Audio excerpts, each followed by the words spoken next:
Welcome back. The first day of the week and perhaps a week where we could be hitting all-time highs. Anuj is here with us in the studio to tell us what to expect. Strong tidings, Anuj? Strong tidings, Sonia, morning. But, when we expect all-time highs, the markets normally, Don't oblige. Don't oblige, right? There's fear of height, acrophobia, whatever you may want to call it. We're so close to all-time highs. But after a long time, we are not in for a gap up or down. I think that's good news because that means that your intraday trading skills perhaps get tested today. Bond yields are down, but are up a bit. But the dollar index has collapsed to 106.5. I think that's something which could keep the markets in good stead overall. Buy on dips is intact. I think chasing gaps perhaps not a good idea. I think the index to focus on second day running is IT because it had a follow through. NASDAQ had a follow through of 2% on Friday. In 2 days, it's up 10%. So maybe this mean reversion trade may extend. Otherwise, the market's overbought. The put call ratio is at 1.21. Nifty futures premium is 74 points. FI long has gone up to 62% versus 53%. You add all of these and you get a sense that perhaps, and given the fact that on Friday, actually, you take out HDFC Twins and the market actually didn't do too well. So let's see, on the Nifty, there's huge build-up at 18,500 call and 18,200 and 300 put. So that gives you a basic range to work with. As I said, Nifty IT is an index to focus on once again. It now needs 3% rally to test the 200-day moving average, where its a big test would be if it can sustain above that or actually halts there. That's something to keep an eye on. I think on the Bank Nifty today, there could be some profit taking. Crude is higher and the move was driven by HDFC Bank ADR, perhaps got a bit oversized on Friday. So today could be a profit taking day. 42,350.45 was Friday's high. That will act as a bit of a resistance. So maybe aggressive traders would try to short with 42,400 as stop. That's a trade which may work. The buy zone for Bank Nifty emerges around 700, 800 points lower at 41,500. The market may not oblige, of course, but from the risk reward point of view, that would be a good entry point. Okay, all right. Thanks a lot for that, Anuj. Well, let's move on then. We have a couple of earnings as well that came on Friday, and Hindalco's Q2 earnings, well, it came a little bit weak, but it was better than what the street was fearing. The copper EBITDA, well, that came as a pleasant surprise. Mr. Satish Pai, the Managing Director at Hindalco, joins us now. Well, morning, Mr. Pai. Thanks so much for joining in. Well, let's start off with Novelis first up. That's the largest EBITDA driver, right? You've guided for some softness in the EBITDA per ton. So should we be working with a number of, say, $420, $440 per ton for the second half of this fiscal? And more importantly, are we expecting a bounce back to normal levels post that? Novelis, by the way, had a very decent Q2 at $506 million EBITDA. And they have said that, they could be facing headwinds of about $75 to $125 a ton in Q3 and Q4. Now, these headwinds are coming from inflationary costs. It's coming from the fact that LME and premiums are down, which is dragging their scrap benefit down. And it's coming from the fact that there are, energy uncertainties in Europe in particular. So it would be fair to say that probably Q3 and Q4 will help us shed some of these negative headwinds that we are seeing. And we still remain committed to our $525 per ton guidance that we give. So we think that many of these are sort of macroeconomic headwinds that everybody's facing and should get hopefully resolved over the coming few quarters. That's our expectation.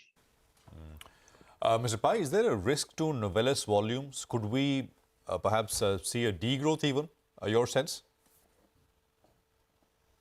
So historically, 60% of our volumes are in the beverage can.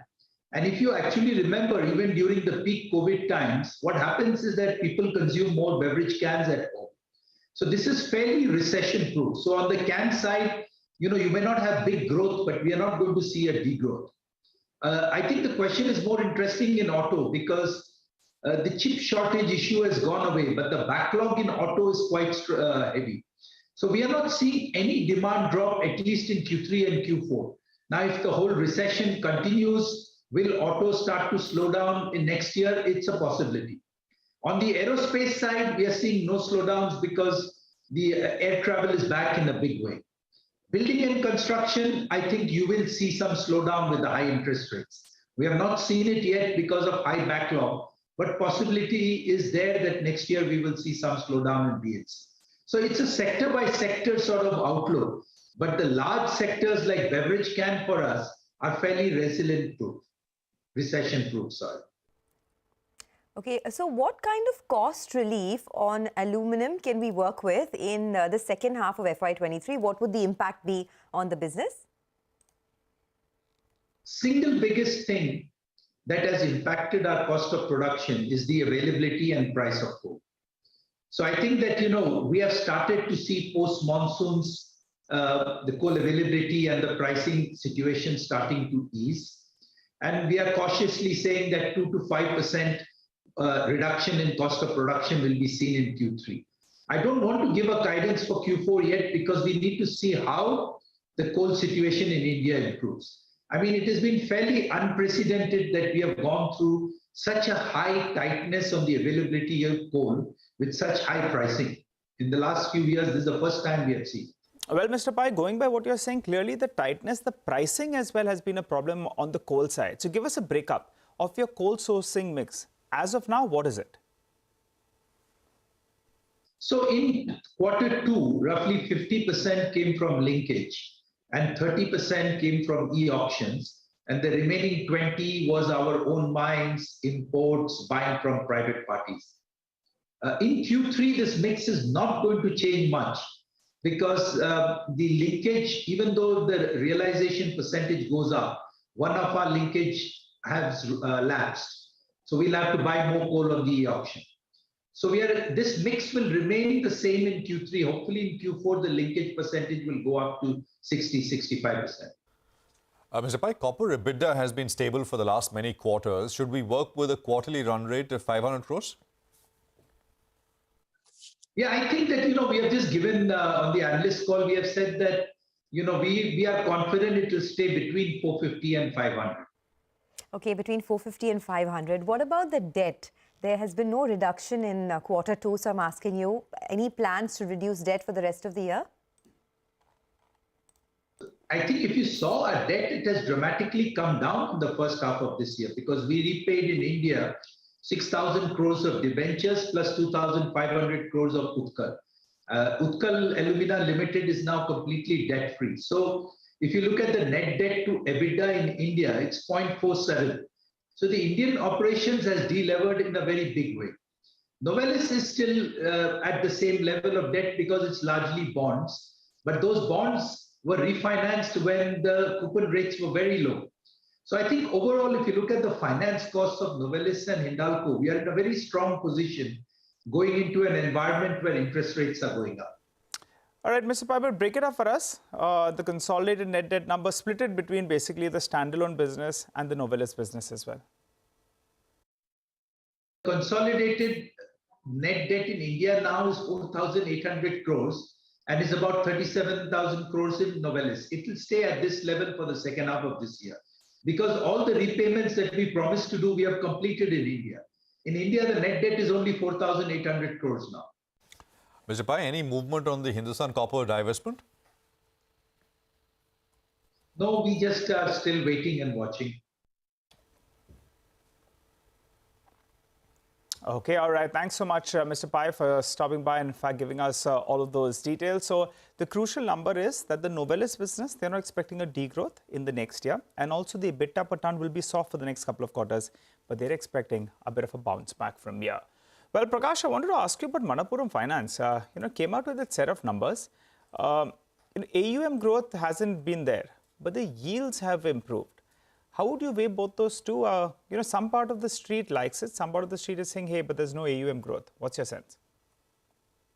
So, Nigel, I think the story that's emerging from most of these gold financiers is that things are getting tougher for them. And it's come from a quarter that you least expected. And that's the smaller banks that have started realizing that it's fairly easy to cross-sell gold loans to some of the customers in the SME and retail portfolios. Now, what that means is that the tonnage is not going to go up for Manappuram and Muthoot so quickly.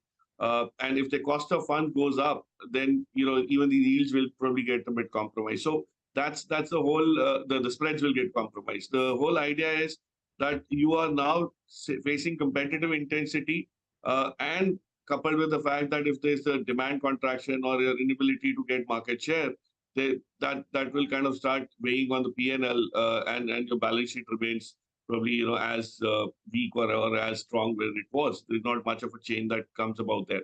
So from that perspective, tough times for them. I would believe they'll go through a little bit of a consolidation phase and some market share shifts.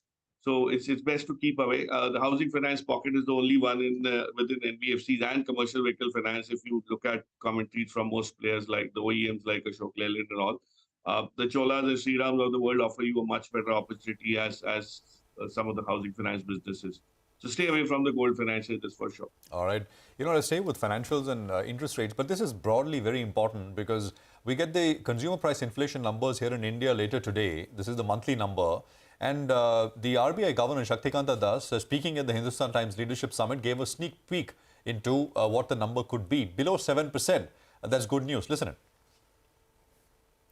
Our estimate is that India will this year grow by about 7%. The IMF has projected that India will grow by about 6.8% in the current year. And that puts India among the fastest growing major economies in the world.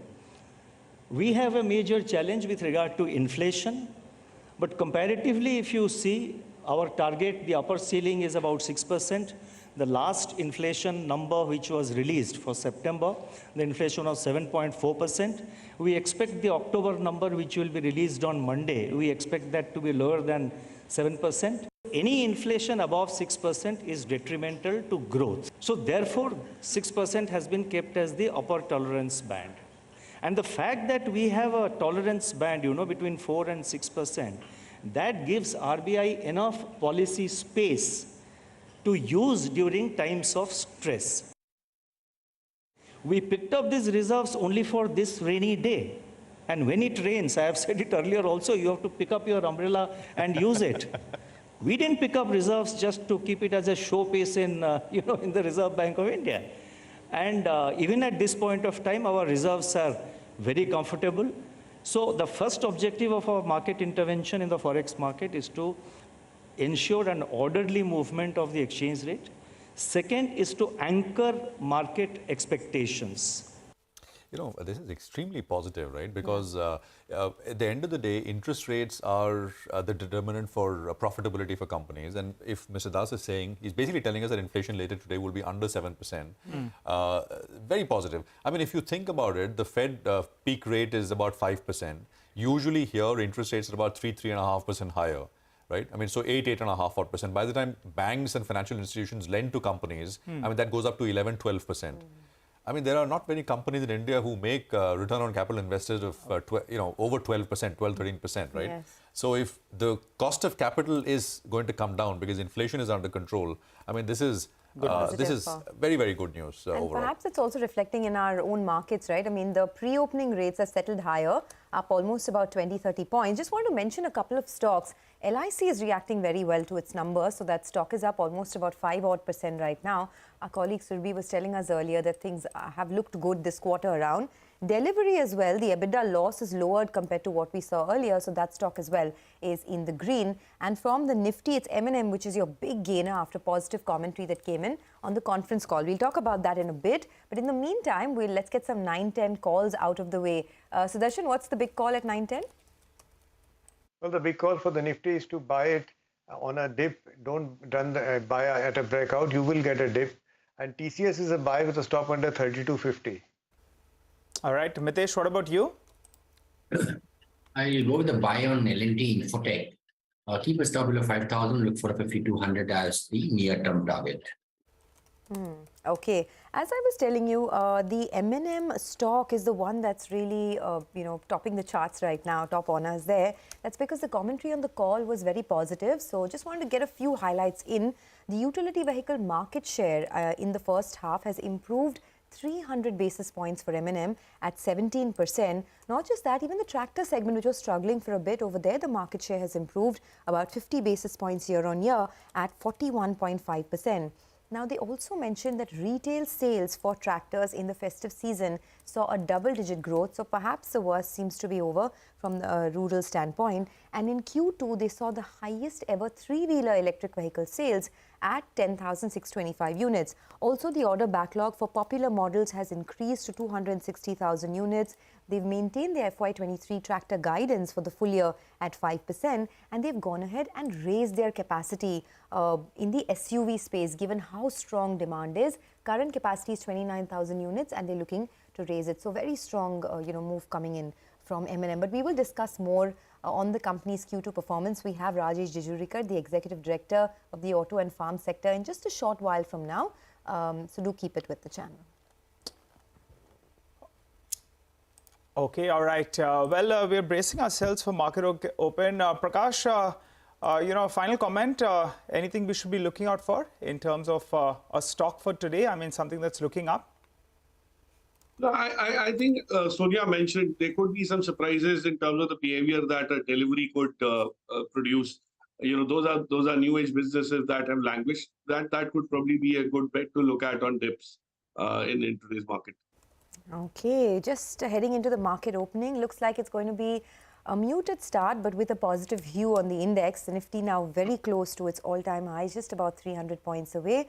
Big moves coming in M&M and Hindalco post their numbers. Tata Steel as well is the big mover, up about 0.8%. And on the downside, Pharma has been under a lot of pressure, so a big fall over there. Well, on expected lines, the Nifty is up 30 points, Sensex is up 45 points. So inching closer towards the 52-week and all-time highs. The Bank Nifty, by the way, is in the red a tad bit. So it's very, very flat for the overall index. Bank Nifty exerting a bit of pressure, down about 45 odd points. Hindalco is your top gainer, up about 2 odd %. M&M is up 1.5%. You have Tata Steel, Eicher Motors, Bajaj Auto and Cipla, which are your other big gainers in trade at the moment. A couple of other pockets. Grasim comes out with numbers. That one is up about 0.4%. Apollo Hospitals, Hero MotoCorp, Nestle are a couple of other stocks that are just trending on the green line. On the downside, DRL is down almost about 3 odd %. In fact, a lot of pharmaceutical names, and we'll talk about that in the broader markets as well. Aurobindo, very weak numbers. Alchem has lowered their guidance. DRL, Divi's are both down about 0.7 to 3% apiece. Then you have something like an SBI, ICICI Bank, which is dragging the Bank Nifty. Now the mid-cap index is in the red, and so is the Bank Nifty, just cooling its heels a little bit. Some bit of profit taking is what you're seeing. But the stock of the moment in the broader markets is LIC, 9% higher now on its numbers. And that's been the thing, right? Good numbers are being rewarded by this market. Well, that's right. LIC is moving up, Sonia. It's still a far cry away from the IPO price, but good to see some bit of a relief, up close around 8%. Paytm, let's see the reaction now. There's some positive comments coming in earlier today. So that's up close to around 2.5%, talking about the path towards profitability. So that's something that the street will like. Ircon is up in trade today. So that as well is moving higher as we speak. HEG, on a sequential basis, there was a bit of a improvement out there. So the street will like that. So HEG as well has opened up in the green. Zomato is the other stock that continues its uptrend. It's up closer around 2%. On the flip side, you have Oro Pharma that was under some pressure that Sonia just spoke about. You have Alchem as well that's opened up in the red. But Glenmark Pharma, that's opened up well in the green. So that's the outperforming pharma stock in trade today. And BHEL, that's the other one that's getting pulled back. Well, that's down close to around 5% the last time I checked. Let's pull up BHEL. That's taking a bit of a knock. And Astral as well. Well, those numbers, in reaction to its numbers, the stock is down close to around 5.5%. Remember, it's been a big wealth creator over the last few years.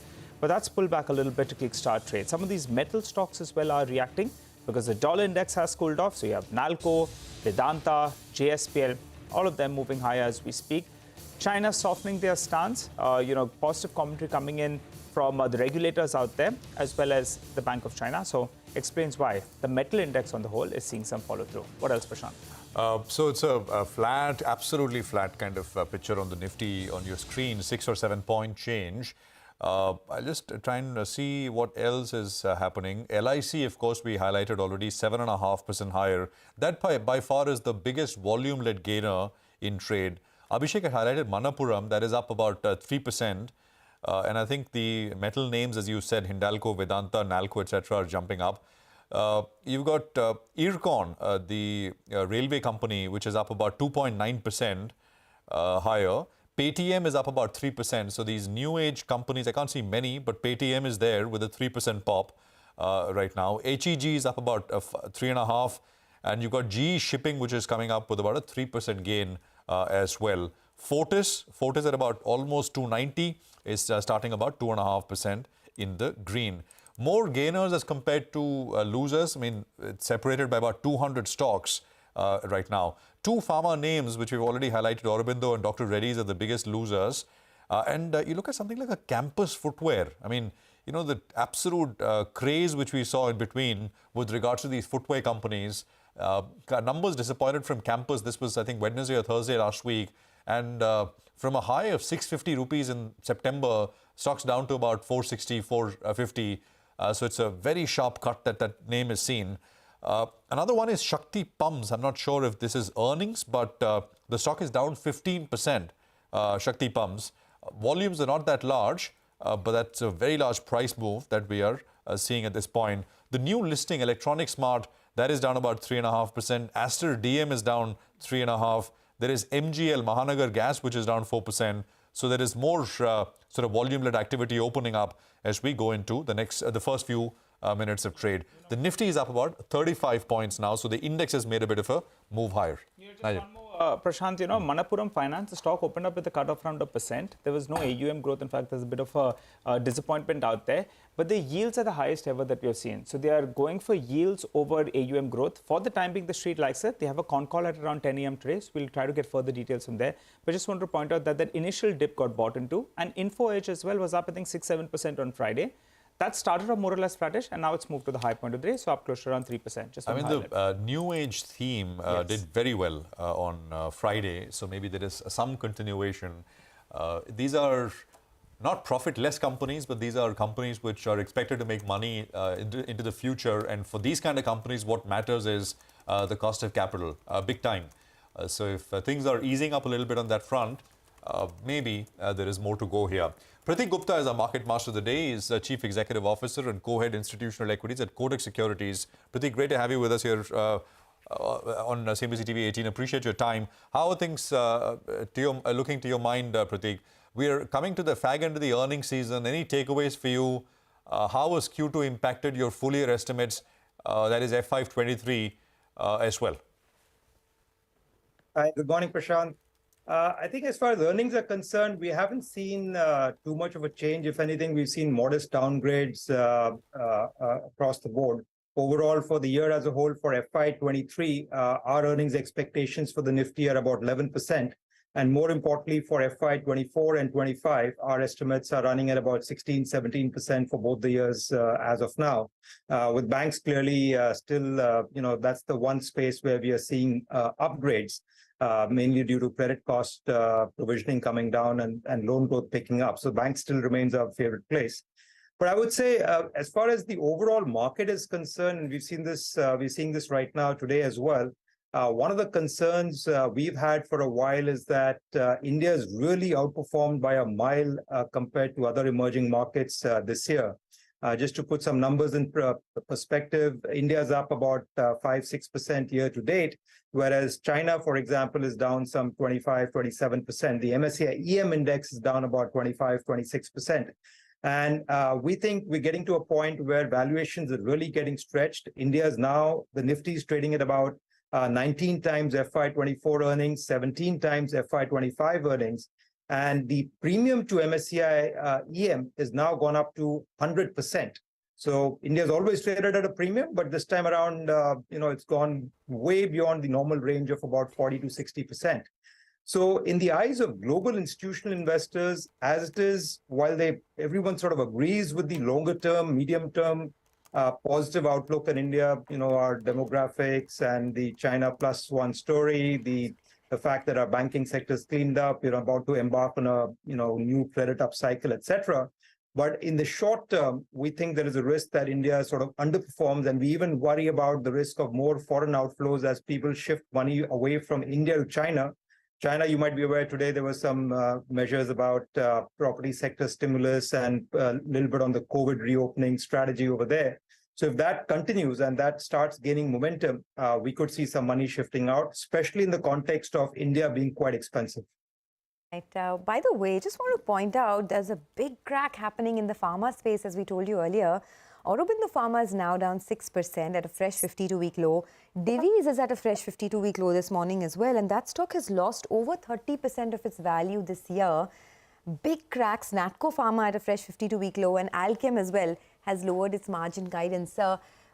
What do you see happening here? I mean, is it like, Pratik, is it more, a case of pricing issues in the US, higher US FDA scrutiny on many of these companies? Because across the board, we're seeing a major sell-off in pharma names. And what do you do if you're an investor? Yes, on pharma, actually, we've had a sort of cautious view for a while. And now, given the price declines over not just today, in fact, over the last 1 week or so, prices are beginning to come off to somewhat more neutralish type of levels. But even now, I think in pharma, you have to still be quite selective. The underlying operating environment in the US is still not benign.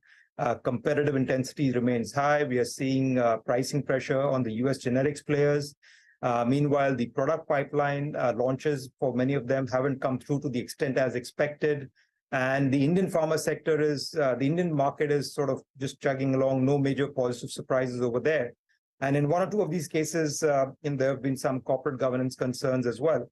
But by and large, we are sort of neutral on the pharma space. For investors who are looking at this space, we are actually recommending that they look at the hospital sector instead of the pharma sector, where valuations are middling, growth is sort of reasonable, nothing exciting. But the hospital space is something where we think there's a structural growth story over there, with the occupancy rates going up, with the bed expansion coming up, and also you have potentially a better mix of patients coming through, with international medical tourism also beginning to revive. These valuation multiples for hospitals are generally a bit higher, but so are the growth prospects. So we're basically telling investors that don't focus so much on the pharma sector, focus more on the hospital space, not the diagnostic space. There we have intense competition from the online players, and there we're actually quite negative. So in the entire pharma and healthcare space, it's the hospital space we are recommending. Hi, Pratik. Morning. Pratik, I wanted to ask you about the estimates you're putting out on the Nifty EPS growth. I think you're talking about 11% for this year, and next year it's mid-teens. Have they been scaled back from the start of the year? As in, at the start of this year, were you factoring in, say, 16, 17%, which has come down to 11%? Or for FY24, were you factoring in a higher number earlier? I just want to know whether you've scaled it back a little bit. Yes, we have. At the start of FY23, our numbers for FY23 were more like in the 15-16% range. And we've seen cuts to mainly the consumer-related sectors, the commodity-related sectors where there's been cuts. But conversely, there have been upgrades for banks and the cap goods companies, for example. So they've done much better. But by and large, it's balanced out. The other big cuts have also been to the oil companies, the OMCs in particular, where we've seen much bigger losses than expected. And they also have a reasonable weight on in the index. But by and large, yes, we have seen cuts, and that's why the earnings growth outlook, while it's still better than most emerging markets, we're not sort of out of the woods completely as far as the earnings growth momentum is concerned. Okay, the market is also picking up pace, right? I mean, saying I'm not done with my rally just yet. Look at the way it's moving now. 18,400, we're within kissing distance of that. And it's picking up pace quite a bit, actually. It's now at the highest point. The Nifty, the Sensex is up 104 points. And what's gaining ground this morning is metals. Hindalco, Tata Steel, JSW Steel, all zooming this morning. Hindalco is up almost about 5% And then a couple of these other names, Bajaj Auto, HDFC, looking pretty good. Pratik, I wanted your thoughts on autos. There's been a significant up move there. The management commentary is very positive across the board, barring, few pressure pockets. Which are the spaces that you still like here?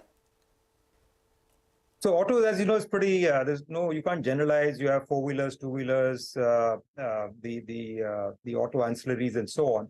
So generally, for the earlier part of this year, we were recommending the auto ancillaries, but most of them are export-oriented plays, especially to Europe and the US. And we are worried about a slowdown over there, more earnings cuts likely over there. So in general, we are shifting focus back to the OEMs. But even within the OEMs, not the passenger vehicle segment, Maruti, for example, we still think there's risk of more earnings downgrade. The valuations are still expensive. Margins haven't really recovered, and we still worry about more margin pressures going ahead. But it's really the commercial vehicle segment where on a relative basis, we are slightly more positive, or the auto conglomerates like M&M, for example, where valuations are still somewhat attractive. But otherwise, in general, the auto sector is a mixed bag. Two-wheelers we don't like. We prefer more of the commercial vehicles and the tractor manufacturers. Right. Pratik, with all of this sort of newly listed companies and their lock-ins opening up, what kind of, broadly, I'm just trying to get a feedback, because you would be speaking with so many of these funds and clients who are clients of yours. What's the feedback? Will all of this get done in a very orderly fashion?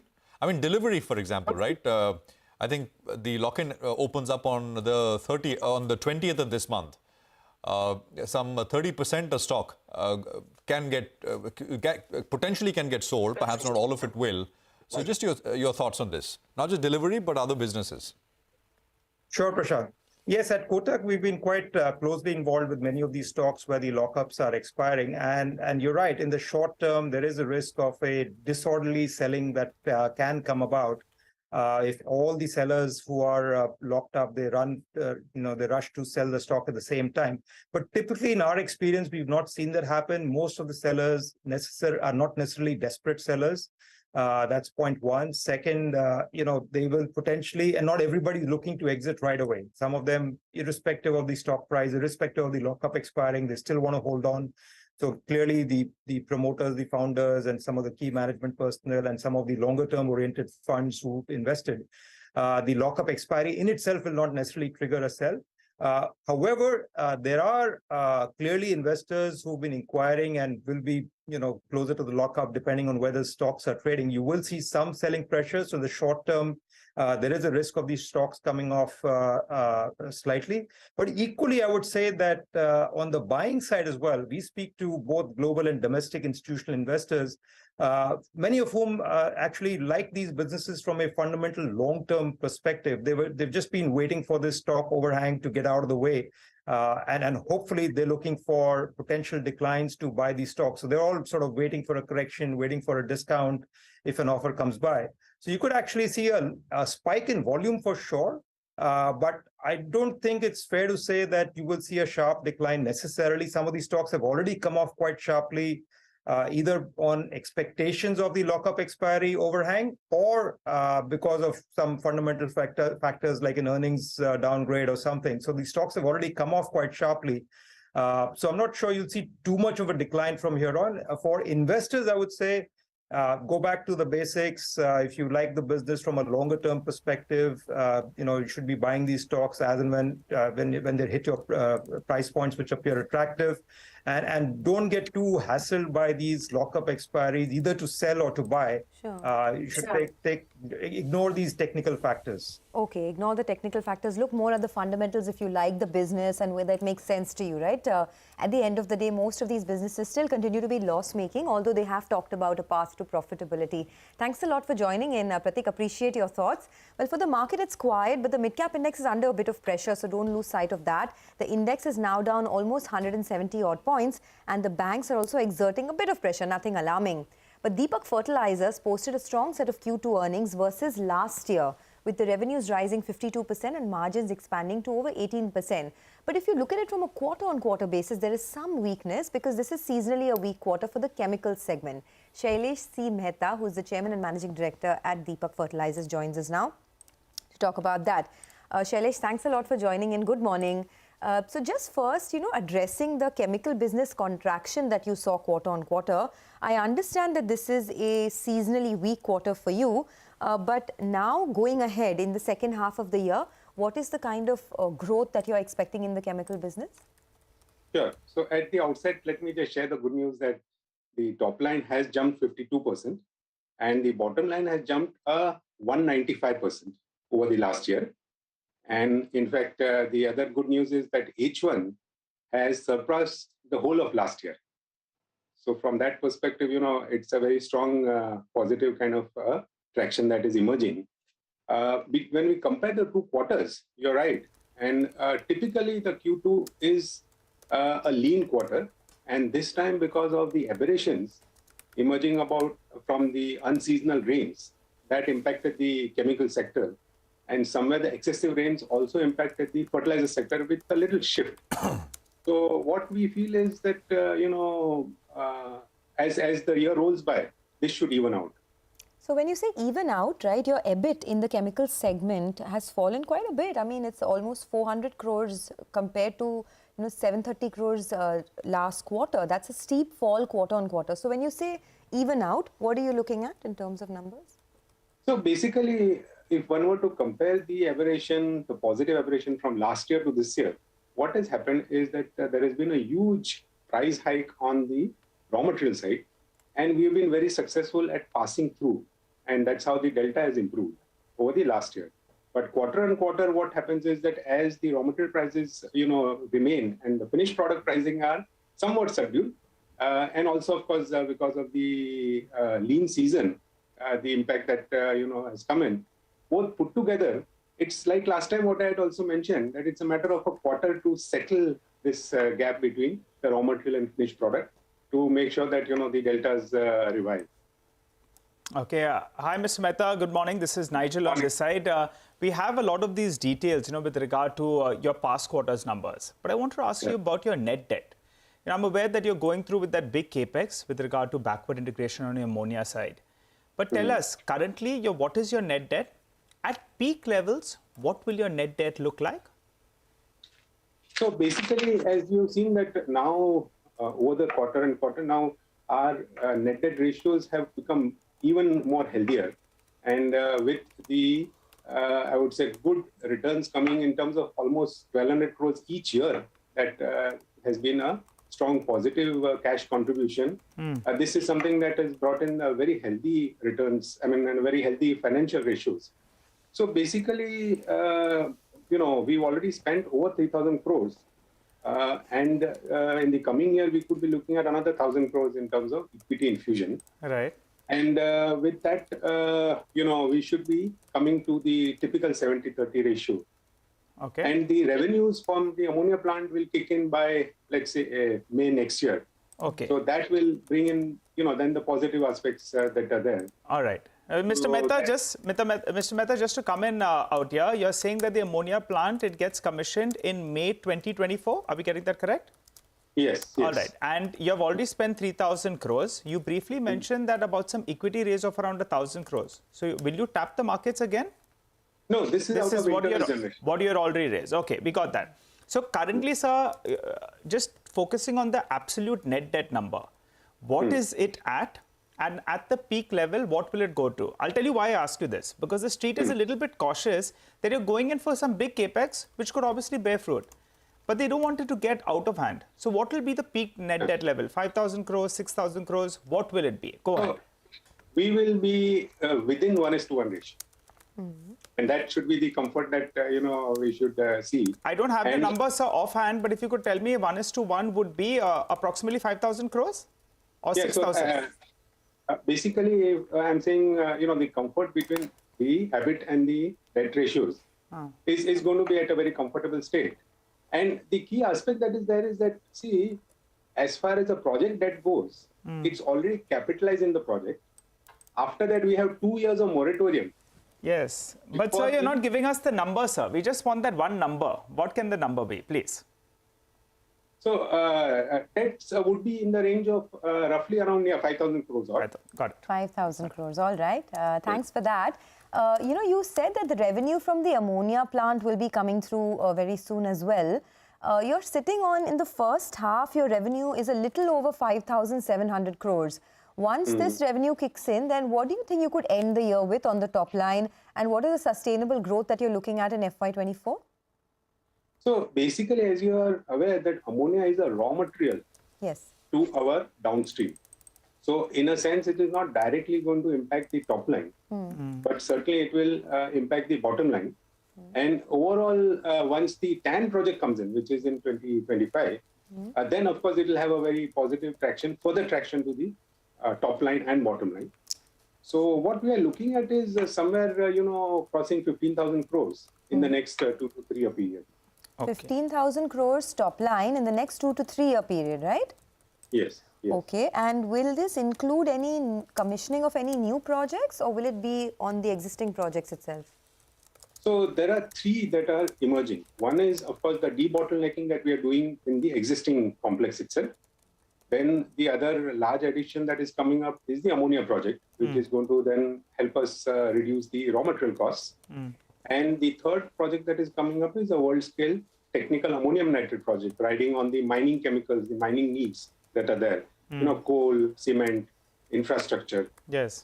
So all three put together is something that we are seeing the next 3 years emerging as a very strong kind of a positive traction. Right, and you've been making this point, Mr. Mehta, you want to gradually move into a specialty chemicals player. You know, that's been the direction. But just to come back, you know, you have that mall which is in the books of the listed entity in Pune. And part of the market wants you to go ahead and sell that. Because you could easily realize maybe 500, 600, 700 crores, you could be a better analyst on that. But any plans of selling that? Because it's a non-core asset, right? It's diluting your ratios as well. Absolutely, absolutely. So we were waiting for this COVID period to settle down on the real estate side. Okay. And then to look at how do we, you know, look at spinning it off. But of course, it's a very, very small component of the total business, as you are aware. And as we look at things, you know, if you see three fundamental aspects that have been vindicated through the quarterly and half-yearly results. Number one is, if you see very clearly, that, you know, despite this huge raw material price hike, we've been able to pass through. Yes. That's been one fundamental shift. Yes. Second is that the strong alignment with the India. You know, Mr. Mehta, yes. So just to finish the point on the on this mall that you have, will you sell it or not? Yes, we are considering. We are considering. All right. And what could be the rough value that you realize from this? We're running a little short on time, so just want to clear that. So that would be somewhere, you're right, around 700 to 800 crores. Okay. All right. Thanks so much for joining in. Thank you. Okay, so that's Deepak Fertilizers, got a lot of good data from there. So let's do one thing, let's move on. Ashok Leyland gave us some positive commentary, and we now have the management of M&M joining in. Very strong Q2 earnings above what the street was expecting. Revenue saw a near 60% rise. Margins were steady as well. Rajesh Jejurikar, the Executive Director of the Auto and the Farm sector, joins us now. Mr. Jejurikar, how is the demand trend looking like at the moment? Q2 was strong, but you had the low base as well. What's the steady state growth for the auto segment in the second half of the year? Yeah, so demand continues to be very strong and robust for our products. We've done very well in the SUV space, where we have over the last few quarters been number one on the SUV revenue market share. Also, the tractors we've done very well. We've gained YTD October a market share of 0.8% market share. So demand and product portfolios are, you know, creating its impact in the market. So it's strong on the demand front, but also a very good performance in the auto and farm business from a profit growth. And the auto profits have grown 4 times last quarter to this quarter, that is Q2 F22 to Q2 this year. And overall EBITDA for M&M standalone has grown 50% to 2,496 crores. So, you know, strong on demand, but also very strong on profit growth. Okay, all right. Hi, Mr. Jejurikar. Well, give us a sense on margins. Margins in the farm equipment segment, well, they've contracted. Are you still facing pressure in the tractor segment? And what's the steady state margins that we can expect for FY23? Yeah, so margins actually in the farm segment, if you look at it sequentially, which is quarter 4 F22 to quarter 1 F23 to now quarter 2 F23, sequentially margins have grown across the 3 quarters, which is a function of multiple things, including some softening that we are seeing in the commodity cycle. Obviously, when you compare it with quarter 2 of last year and this quarter, the last year didn't have this last leg of commodity inflation that we've seen. In the tractor business, because it is a reasonably high margin business, every time there's a commodity increase, we are, in our attempt to pass on the cost increase, we are not at the moment even able to fully pass on the cost increase, but we certainly can't pass on the margin on the cost. And that has an impact on the margin and the the numerator denominator effect, as we call it, which is loss of margin because you didn't pass on the margin on the cost increase. So the farm equipment business does see some of that as well in the current inflationary context. Mr. Jejurikar, good morning. What's the growth for the tractor industry? You said that year to date for tractors you've gained market share by about just under 1%. But on growth, would you stick to your guidance of 5% for FY23? So we expect the full year to be at around a little over 5% for the tractor industry. Now that is because the second half last year was on a higher base. Last year, first half had the advantage of a low base of Q1 of the previous year, which was a COVID impacted year. But as things look right now, going ahead from here, even though the festival season has been good, we believe that we will end the year a little above 5%, but on the upside, it can go up to about 6.5%. So the range in our mind for growth for the industry for the year, 5 and 6.5. Okay, so tractor industry growth could be 5 to 6.5% for the full year. Got that. Is the semiconductor shortage over for the auto sector now? And since you are raising capacities for the SUV segment because of strong demand, what do you see as a growth there? Like you said, the worst on the semiconductors is behind us. But that being said, semiconductors will be something which has to be closely tracked and managed over the next few quarters, and that's something we do stay focused on. We also shared that we are going to be significantly increasing our capacities in the SUV side. So in March of current calendar year, we had a capacity of about 29,000 SUVs per month, which will go up in the 23 calendar March to 39, and in the 24 calendar March to 49. So in a way, we see significant increases in capacity happening over this 2-year period. And we've already started and allocated the capex to make this happen. All right, well, final question then. What's the SUV segment launch pipeline looking like, say, over the next 6 to around 12 months? So firstly, our portfolio right now is a new portfolio in many ways. So we have the Scorpio N, which is completely new. We have the XUV 700 and the Thar. On Thar, we expect to see more varieties coming out over the next couple of quarters. So there will be some excitement around that. The XUV 300 is also not a very old product, and then Bolero Neo is a product that we launched recently as well. So it's actually a fairly new portfolio. What's interesting though is, we've refreshed and relaunched the iconic Scorpio as Scorpio Classic. And that has got tremendous momentum, which just goes to show that even in the auto SUV space, a strong iconic brand continues to have a space of, loyalists and followers who are very passionate about those brands. We've seen that in Bolero and Bolero Neo continuing, which does close to 9,000 a month. And now we're seeing that even with Scorpio Classic, which is getting bookings of more than 9,000 a month as we've launched it towards the end of July. So again, what I'm saying is, while it's good to have new, there's a lot of value to what we already have as strong iconic products and brands. That context, the new 5-door Thar that's launching in 2023, that's the next big one, right? That everyone's looking forward to. At least I'm looking forward to that. So great brands and some refreshers coming up from the M&M vertical over the next 1 to 2 years. And of course, very good numbers. Let's slip into a quick break.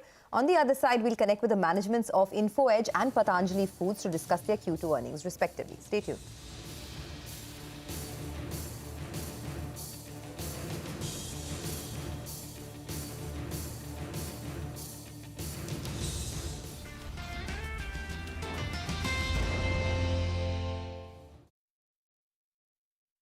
Co-powered by